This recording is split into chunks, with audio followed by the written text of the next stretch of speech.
Então, senhora deputada, senhores deputados, deputado Sargento Lima presente aqui, muito bom. Muito bom, deputado Sargento Lima. Deputado José Milton Schaeffer, presente? Pois bem. Então, senhora deputadas e senhores deputados, havendo quórum regimental, damos início à reunião ordinária da Comissão de Finanças e Tributação desta Casa Legislativa. E os senhores deputados receberem em seus respectivos gabinetes cópia da ata da 17ª reunião ordinária da Comissão de Finanças e Tributação da 2ª sessão legislativa da 19ª legislatura, em discussão. Não havendo quem queira discutir em votação. Senhores deputados, com cópia permanece como se encontra, aprovado. Antes de adentrarmos a pauta, ou a ordem do dia da nossa reunião, lembro a vossas excelências que nós, na segunda-feira, vamos ter a segunda audiência pública da Comissão Especial. E fazem parte ainda da Comissão Especial, o deputado José Milton já está no ar. Fazem parte também a deputada Ada De Luca e o deputado Vonley Weber. Conforme acordado e aprovado por unanimidade na Comissão Especial, então, dia 3 de agosto, nós vamos ter a nossa audiência pública para tratar dos recursos que estarão disponíveis até final do ano para o combate ao coronavírus, bem como também com a presença do secretário André Mota para esclarecer o que foi feito nesse período e o que será feito também daqui para frente no combate ao coronavírus. Vou fazer questão de ligar hoje ainda para o secretário Paulo Eli, secretário André Mota, pedindo às suas excelências que seja feita uma apresentação de forma mais didática, né? O secretário Paulo Eli, o quantitativo em dinheiro e de onde vem o dinheiro, né? A previsão, esclarecer de vez por todas que ele não deixou claro quanto aos recursos da dívida do Estado para com a União, né? Se estão sendo aplicados ou não no combate ao coronavírus. Nós temos a questão da abertura do crédito especial de 75, que com a emenda foi para 95, e é dinheiro que se tira da folha salarial da saúde e se recoloca com dinheiro da dívida pública, então isso também é ruim. Mas nós vamos pedir que o secretário Paulo Eli faça realmente uma apresentação bem mais didática, né, para que os senhores deputados e toda a população que com certeza vai estar assistindo, né, tenha bem clareza dos recursos que haverão de ser aplicados. De outro lado, quanto ao secretário André Mota, vou solicitar a ele para que faça também uma apresentação mais didática, mais direta, deixando de lado aquilo que nós já sabemos todos os dias pelos jornais, pelos rádios, pelas televisões, ou seja, quantidade de infectados, parceiros, enfim, seja mais direto. Vou pedir a ele que faça por região, né, uma apresentação. Por exemplo, lá no Vale do Araranguá, o que é que está sendo efetivamente feito no combate ao coronavírus, né? Foi instalado mais lei de UTI? Se foi instalado, né, em que hospitais? Quais os recursos que o Estado está destinando aos hospitais, aos municípios, enfim. Lá na região serrana, né? Quais os recursos estão sendo aplicados nesses municípios, né? Que atenção o governo tem dado, por exemplo, para as cidades que se fecharam, como Bom Jardim da Serra, como o Urubici, né? Se o Estado se reuniu com os prefeitos, com as lideranças locais, para também definir isso, enfim. Então, eu vou pedir que o secretário seja mais claro, mais didático, para que nós possamos entender melhor. E daremos a ele, claro, praticamente o mesmo tempo que foi dado na reunião passada, que foi de cerca de 20 minutos, mas ele extrapolou, ele foi quase a 40 minutos. Mas nós deixamos correr. Também nós vamos convidar para fazer parte dessa audiência pública, né, os prefeitos, evidentemente, mas com a participação e fala de outros prefeitos, né?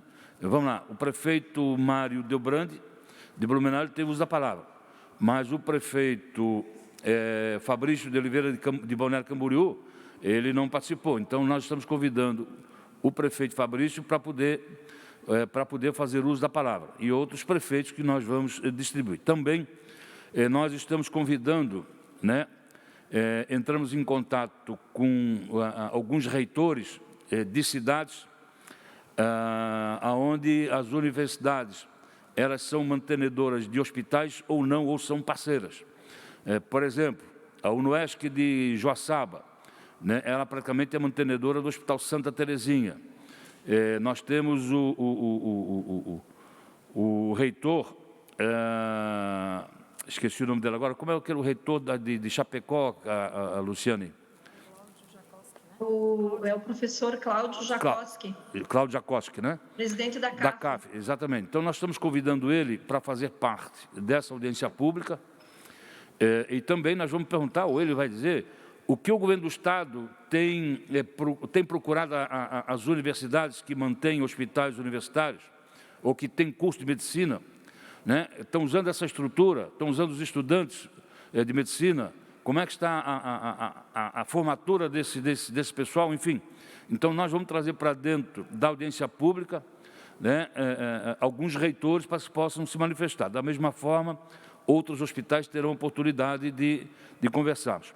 Como, na vez passada, nós tivemos, né, o Conselho Estadual de Secretários Municipais de Saúde,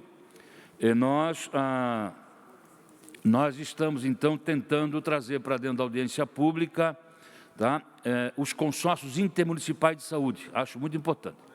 Aliás, uma boa notícia que eu quero dar para todos vocês, né?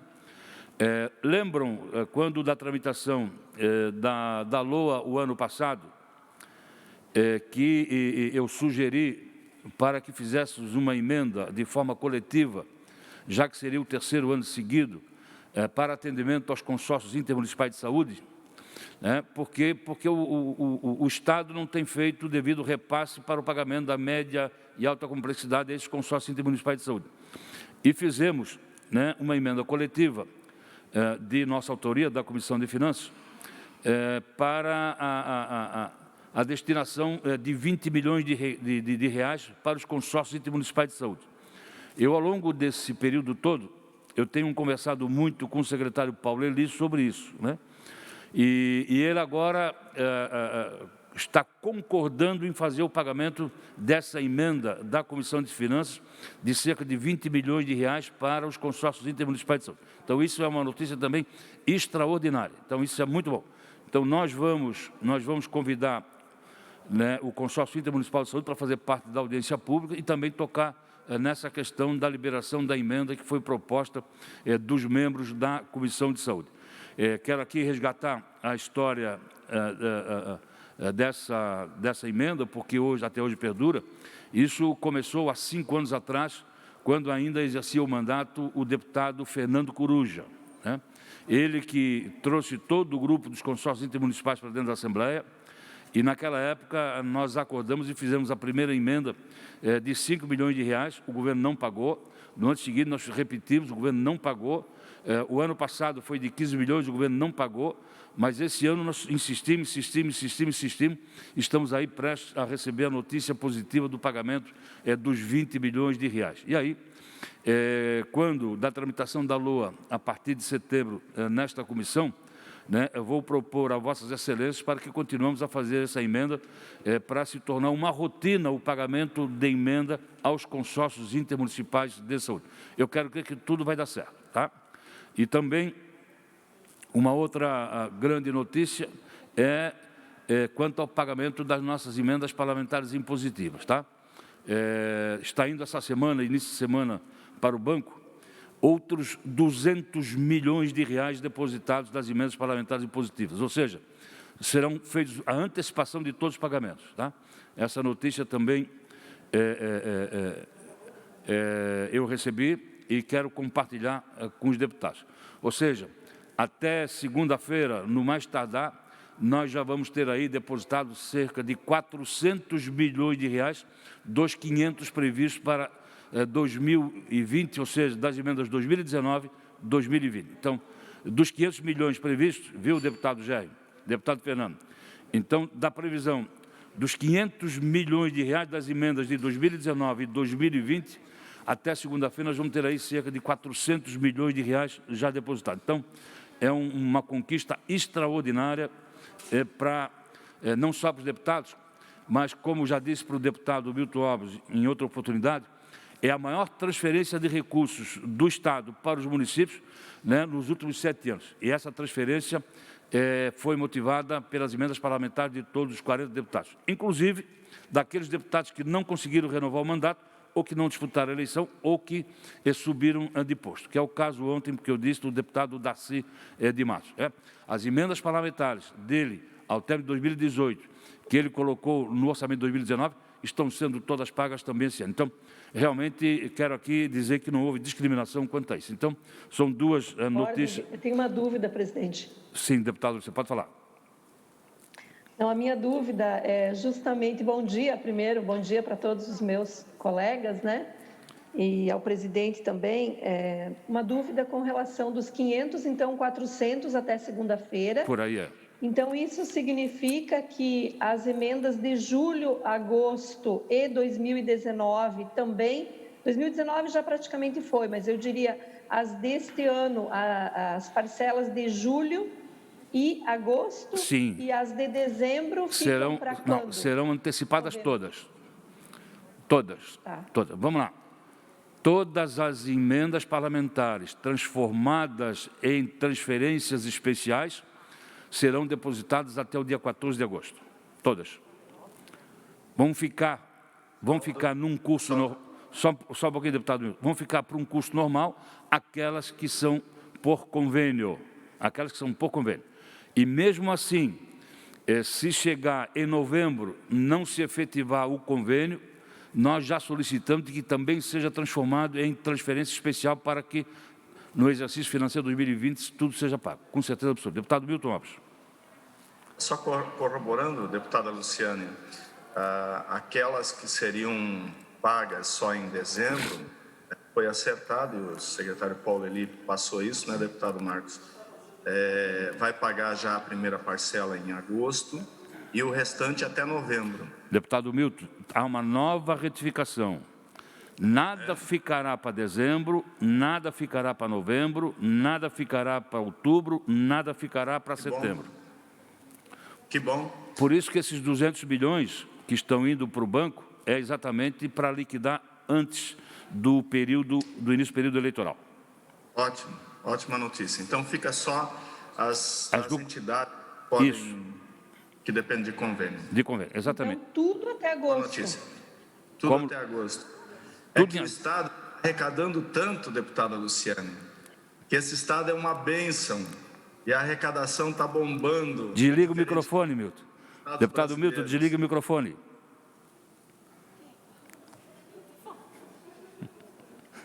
Deputado Milton, desliga o microfone, senão nós vamos ter 200 prefeitos aqui. Mas, senhoras e senhores, então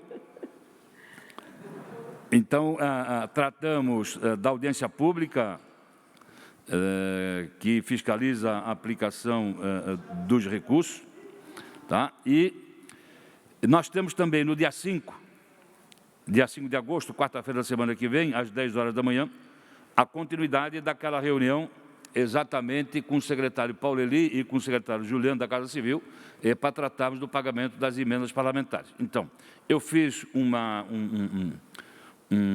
entrada na conversa, mas, efetivamente, tudo isso vai estar dito na quarta-feira da semana que vem. Vamos, então, à pauta do dia, senhor... Só uma dúvida. Na segunda-feira, a audiência acontece às 14 horas, às 14 horas. Ok. O formato vai ser praticamente o mesmo da audiência passada, só que com inclusão dos consórcios intermunicipais de saúde, com o reitor, o presidente da CAF. Nós estamos consultando, já foi feita a consulta? Ele acatou? Sim, ele já aceitou, ele vai fazer parte, vai fazer uso da palavra, vai falar em nome de todos os reitores de Santa Catarina, né, onde essas universidades com sede nas cidades que também têm curso de medicina, como é o caso do Hospital Santa Terezinha, em Joaçaba, Uniarp, em Caçador, enfim, Tubarão. Então, principalmente, ele vai falar em nome desses reitores, onde tem-se hospital e ali curso de medicina. Então, ele vai falar. Então, vai ser também muito bom. Nós vamos alargar um pouco mais, né, essa situação, trazer outros atores para dentro da audiência pública. Mas vamos lá, então, a pauta da nossa reunião. Deputado José Milton Schaeffer, Vossa Excelência, com a palavra.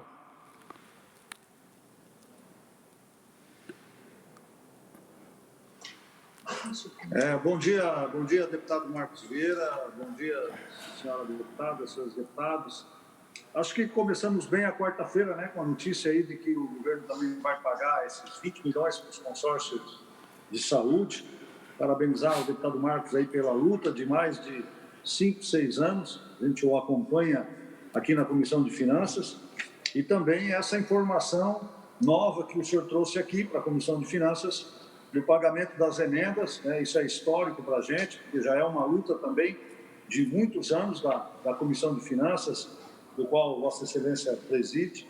Eu fico muito contente de ouvir esse relato, porque é recurso que vai para os municípios e para as nossas instituições.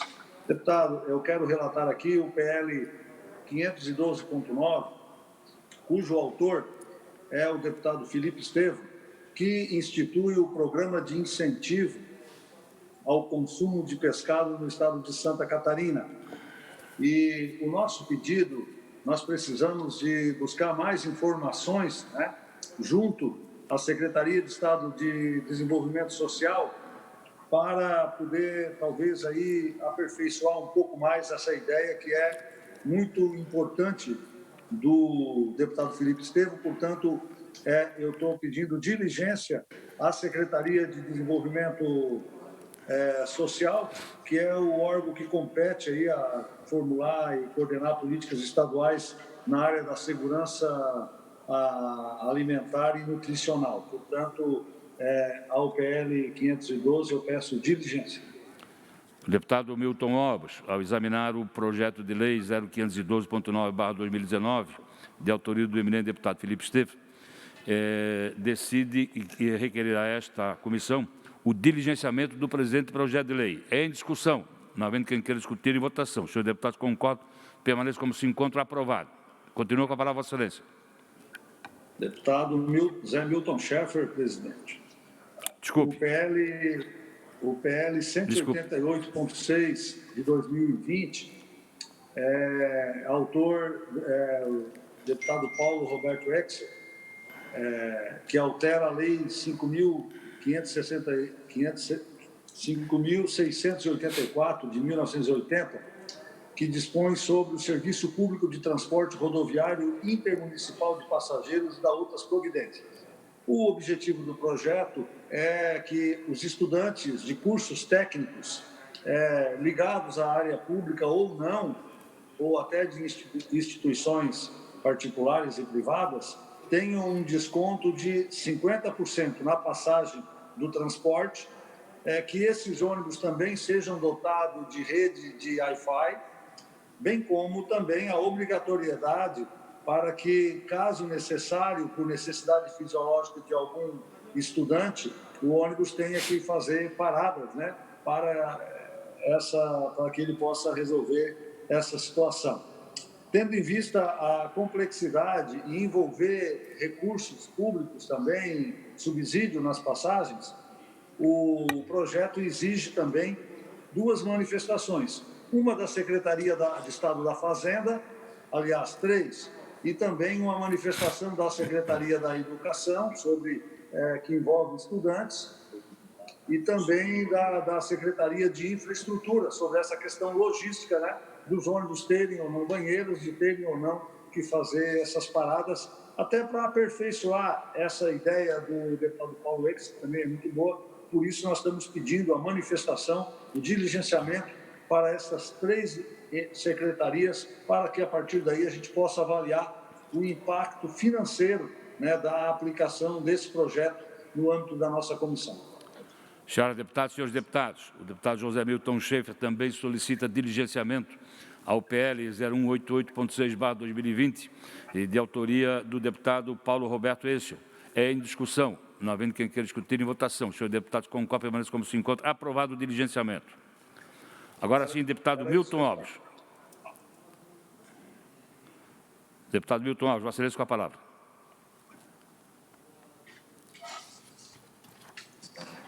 Senhor presidente, colegas deputados, deputada, eu tenho o parecer ao projeto de lei 514.0/2019, que revoga o artigo 19 da lei 17.565/2018, que consolida as leis que dispõem sobre o patrimônio cultural do Estado de Santa Catarina, para excluir o direito de preferência do Estado à aquisição de bens tombados. Esse é um projeto de autoria do deputado Laércio Schuster, que visa justamente não deixar a iniciativa privada, o proprietário de imóvel privado, quando tombado, somente na mão do Estado e muitas vezes ser remunerado muito aquém da realidade.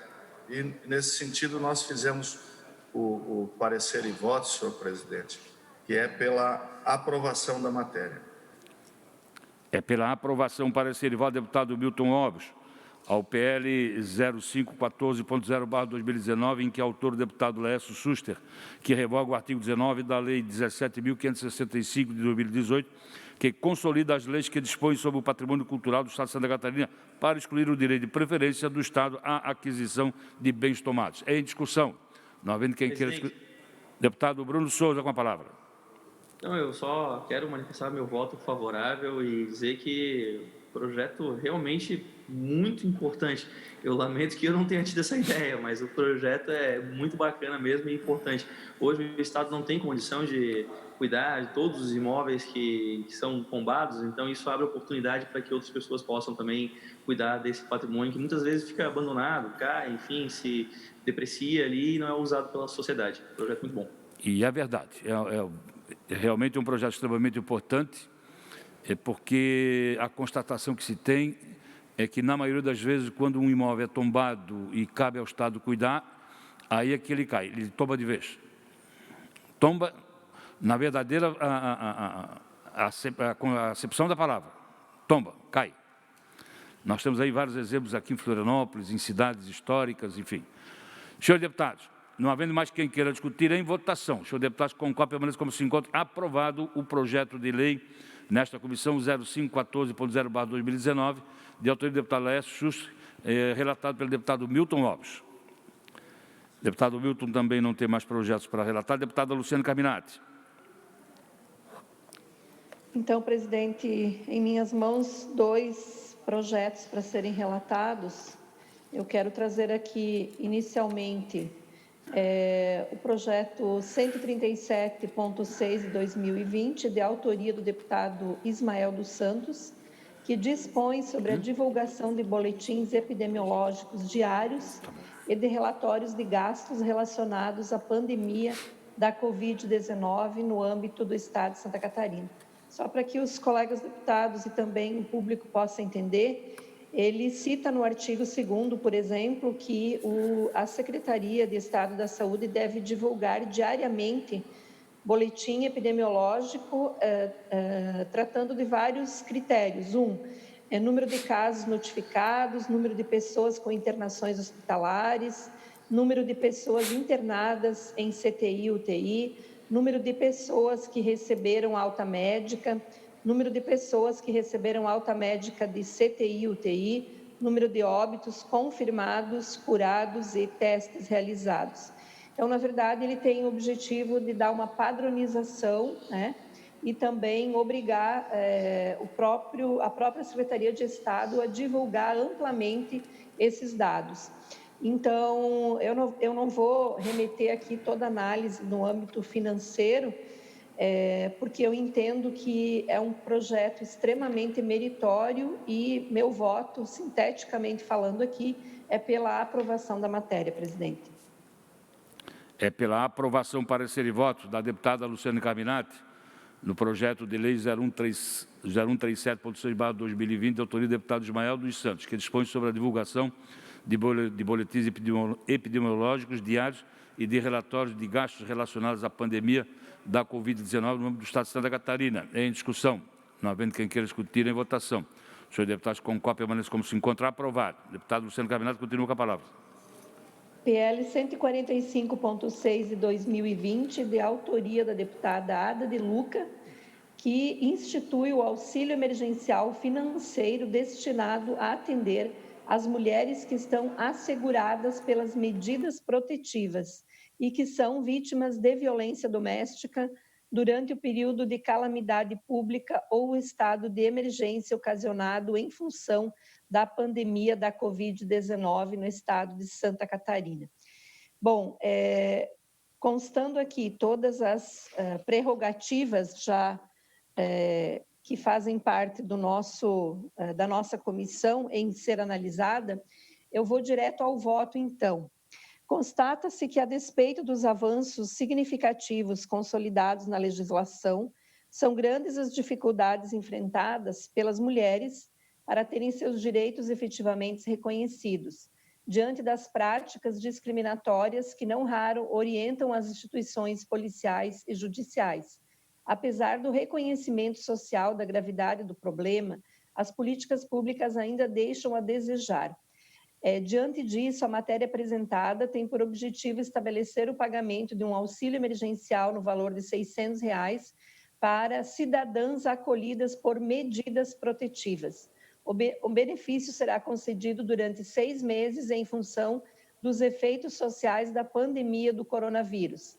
A luta por direitos, igualdade de gênero e erradicação da violência contra a mulher aposta também no direito penal, mas não somente neste ramo do direito. É preciso avançar da proteção das mulheres vítimas de violência através de um auxílio financeiro, ainda mais em tempos de pandemia, que pode significar não somente uma libertação econômica, como também uma oportunidade para a reconstrução de suas vidas. Registrando a 5ª mais alta taxa no mundo da violência contra a mulher, a proposta da deputada Ada de Luca pretende ofertar uma segurança financeira a estas mulheres vítimas de violência. Por isto, o projeto fortalece o enfrentamento à violência contra as mulheres, que vai ao encontro das demandas que a sociedade tem colocado no sentido de direcionar mais recursos para que as mulheres possam conquistar, de fato, uma vida sem violência. De acordo com dados levantados pelo Ministério da Mulher, da Família e dos Direitos Humanos, a quantidade de denúncias de violência contra a mulher cresceu em 40% durante os últimos 3 meses. Em março, no início da quarentena, as ligações para o centro de apoio eram de 18%. Agora, em julho, estão em cerca de 53%. Um dos grandes motivos que levam essas vítimas a continuar vivendo com o agressor é justamente não ter independência financeira. Por não terem dinheiro para viver sozinhas, nem mesmo manter seus filhos, ficam em casa, muitas vezes ainda sofrendo maus tratos. A vítima tem medo de ficar desamparada.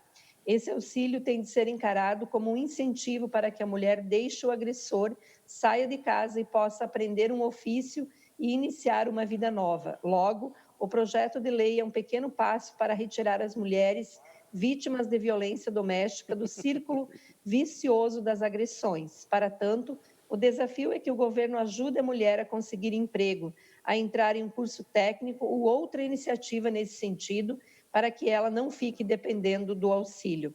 Cabe aqui mencionar com destaque 2 importantes leis que criaram auxílios e foram oriundas de projetos de lei de iniciativa parlamentar e não do Executivo.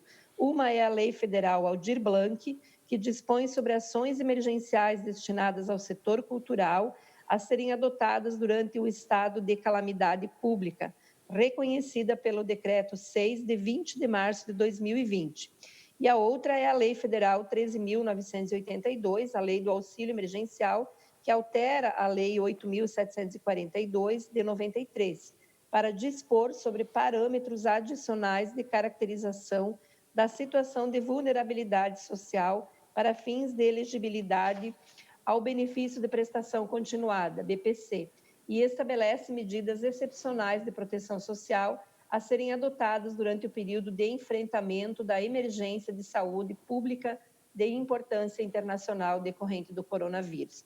Bom, diante desta justificativa muito na linha de compreender que o Estado, de um jeito ou de outro, ele também responsável economicamente quando é acionado o Ministério Público, quando é acionado o Poder Judiciário, quando é acionado os próprios órgãos do Poder Executivo, de uma forma ou de outra, o Estado já acaba também fazendo dispêndio de recursos econômicos. Então, meu parecer, presidente, é pela aprovação do PL da deputada Ada De Luca. É pela aprovação, parecer e voto da deputada Luciane Carminati ao projeto de lei 0145.6/2020, de autoria da deputada Ada De Luca. É em discussão. Deputado Sargento Lima, com a palavra. Vistas em gabinete, senhor presidente. Vista em gabinete, deputado Sargento Lima. Mais algum deputado deseja vista? Eu também, presidente. Deputado Márcio Machado também. Deputado Sargento Lima e deputado Márcio Machado, vistas em gabinete. Senhores deputados, não há mais projetos pautados no dia de hoje. Nós teríamos que tratar, evidentemente, da PEC e do PLC, que tratar da reforma da Previdência. Mas, infelizmente, ontem, o governador do Estado resolveu encaminhar uma mensagem ao presidente da Casa, encerrando a tramitação desses dois projetos, a PEC e o PLC. Então, não temos como discutir no âmbito interno desta comissão e nem ir a plenário a PEC e o PLC que trata da Previdência. Então, tentou-se o acordo, infelizmente não houve possibilidade, mas o relatório de voto do deputado Maurício Kudilac, substitutivo global, foi aprovado, acabou sendo aprovado na Comissão de Constituição e Justiça, mas, em razão de divergências com o Poder Executivo, acabou tendo encerrado essas duas propostas. Vamos ver agora como é que vai ficar, qual é a proposta. No meu entendimento, a portaria 348, que, entre aspas, obrigava a aprovar até o dia 31, no meu entendimento, ela não tem força de lei. Então, razão pela qual também não havia necessidade de votarmos até o dia 31, até porque também parte do que foi feito a nível nacional já havia sido feito há 6, 7, 8 anos atrás, que foi, inclusive, o aumento da alíquota. Então, não vai causar grandes sobressaltos em Santa Catarina, né, a não aprovação da reforma da Previdência nesta casa. Então, praticamente vai ficar tudo igual, normal, né? E as certidões do Estado, se eventualmente a União Federal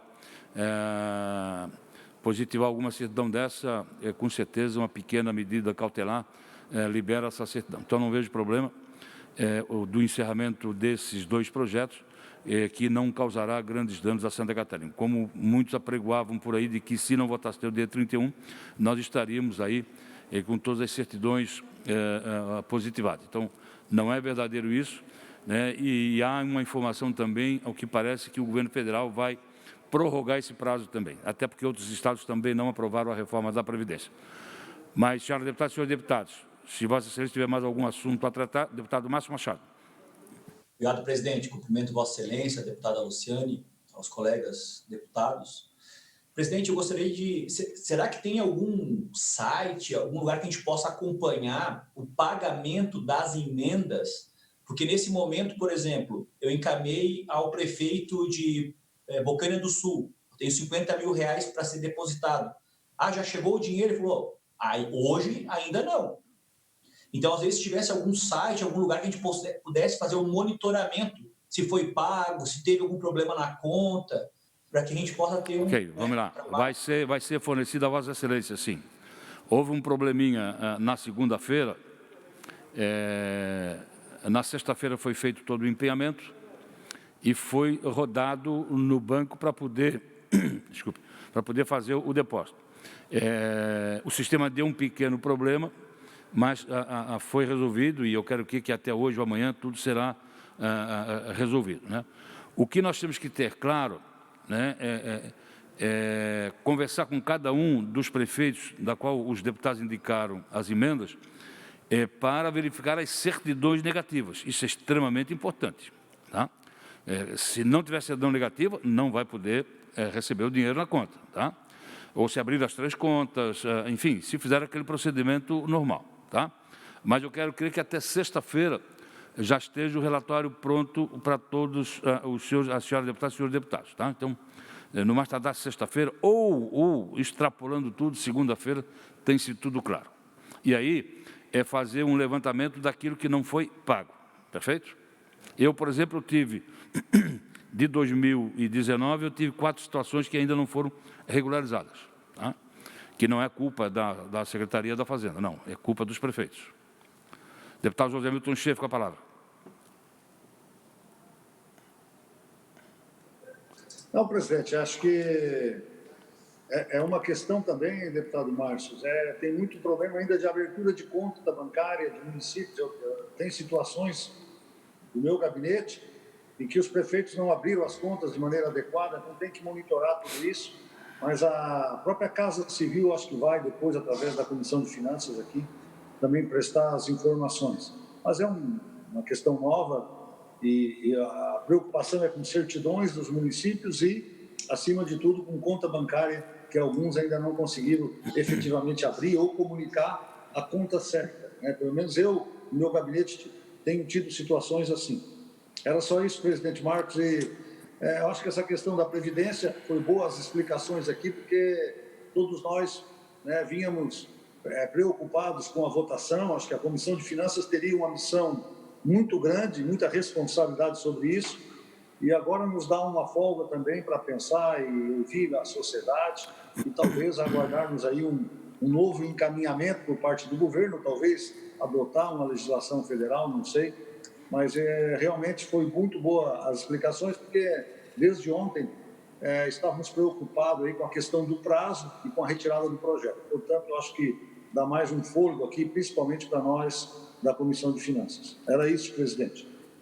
Senhores deputados, mas deputada Luciane Carminati. Eu quero só fazer uma menção em função do que ocorreu com a reforma da Previdência e ocorreu também em outras situações de projetos importantes. A gente precisa fazer uma conversa, e eu acho que Vossa Excelência já tem feito muito isso, né? E eu presencio a Comissão de Finanças há um bom tempo, e o que nós estamos sentindo é que a CCJ, ela senta em cima de alguns projetos, né? E toma todo o tempo regimental. Eu, inclusive, ontem, de manhã, colegas, eu mandei um áudio desesperada para o Marcos Vieira, dizendo o seguinte: olha, como é que nós vamos votar nas finanças em um dia, uma matéria tão complexa, dadas as emendas agora que vieram, enquanto a CCJ ficou de dezembro até agora com essa matéria. Então, eu acho que a Comissão de Finanças precisa ser mais respeitada do ponto de vista dos prazos regimentais. É claro que a gente conhece a matéria e tudo mais, mas os deputados só podem atuar especificamente no conteúdo, né, no mérito do processo, quando ele chega na nossa comissão. Então, eu fiquei muito preocupada ontem, mandei já um áudio para o Marcos, dizendo, olha, temos que deixar a comissão aberta e vamos ter que discutir isso, porque eu me sinto desrespeitada, de verdade.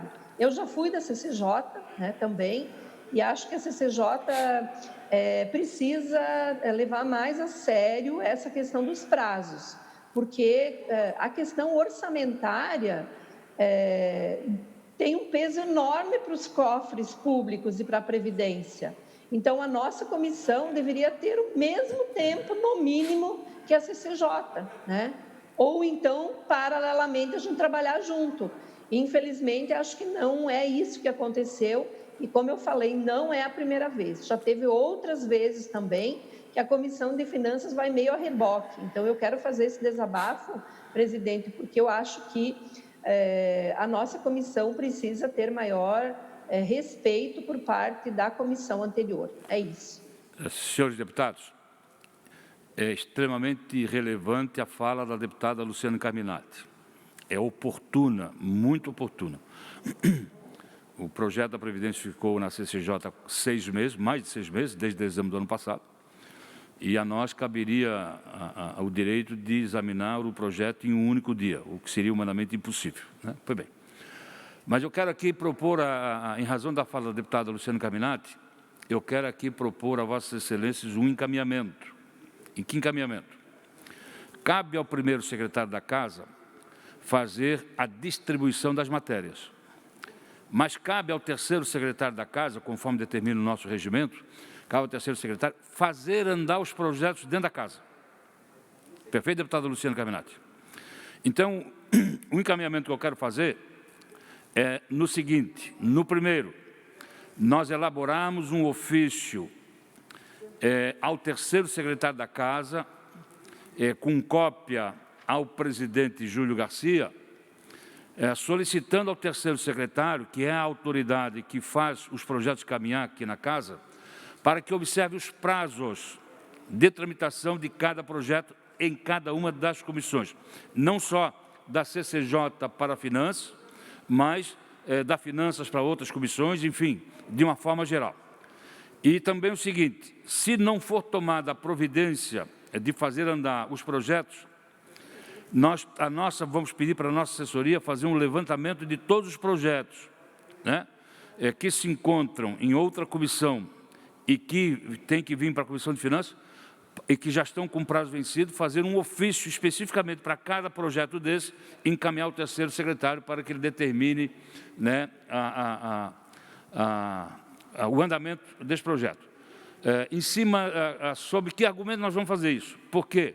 Porque o presidente da Casa tinha me ligado de que, após a tramitação na Comissão de Finanças, aliás, ele me ligou e depois disse em plenário isso ontem, né, de que nós teríamos um único dia para examinar o projeto da Previdência de reforma, porque ele queria votar na quinta-feira em plenário. Então, o próprio presidente nos deu essa notícia, né, e que ele avocaria o projeto para ir para o plenário. Então, nós também temos que mandar ofício para o terceiro secretário para fazer andar os projetos aqui na Casa. Então, é a sugestão que eu quero dar, um encaminhamento, e eu peço se os deputados concordam ou não, né? Havendo a concordância dos deputados, vou pedir para elaborar a minuta do ofício, encaminhada ao terceiro secretário, com cópia ao presidente, né, em nome da Comissão de Finanças, para poder realmente ter. A gente sabe que teve projetos que foram dados entrada o ano passado na Casa e que tramitaram 3, 4, 5 meses para depois vir para cá. Então, isso realmente é muito importante. Então, a assessoria vai elaborar o ofício, né, vou compartilhar com Vossas Excelências, antes de mandar a minuta, e 24 horas depois para devolver. E aí nós vamos remeter ao terceiro secretário.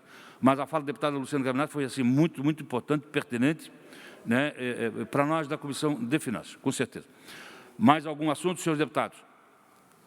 Não havendo mais nada a tratar, dou então por encerrada a presente reunião, lembrando que segunda-feira tem a reunião, a audiência pública do Covid, e na quarta-feira, às 10 horas da manhã, nós temos outra vez aqui o secretário Paulo Eli, o secretário Juliano, para tratarmos do pagamento das emendas parlamentares impositivas e tratar também, que eu esqueci de dizer no início, da regulamentação das leis. Alguma regulamentação já foi feita, mas tem outras em caminho, e aí queremos que o secretário Paulo Eli venha nos falar sobre isso. Então, bom dia para todos e dou por encerrada a presente reunião. Muito obrigado.